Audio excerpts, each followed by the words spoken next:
నమస్తే మిత్రులారా, నేను మీ శ్రీనివాస్ చౌహాన్ అడ్వకేట్. వీలునామా అంటే ఏంటి? వీలునామా ఎవరు రాస్తే చెల్లుబాటు కాదు.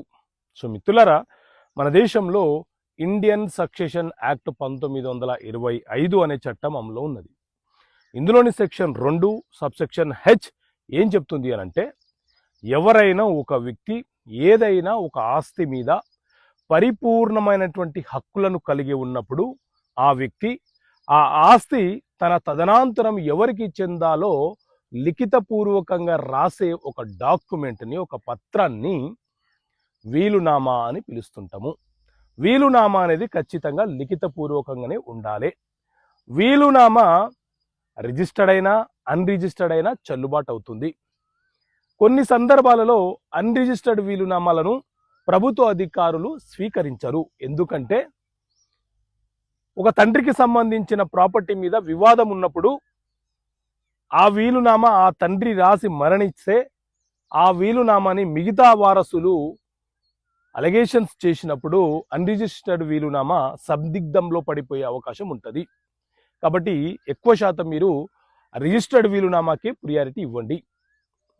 వారసత్వపు ఆస్తులను వీలునామా రాస్తాము అనంటే చెల్లుబాటు కాదు. అంటే ఉదాహరణకు ఒక తండ్రికి ఆస్తి వారసత్వంగా వచ్చింది. అతనికి ఒక 3 కుమారులు ఉన్నారనుకోండి. అతను ఒక కుమారుడికి మాత్రమే ఆస్తి అంతా వీలునామా రాస్తాను అనంటే చట్టం సపోర్ట్ చేయదు. చట్ట ప్రకారంగా వారసత్వపు ఆస్తులను వీలునామా రాయడానికి అవకాశం లేదు.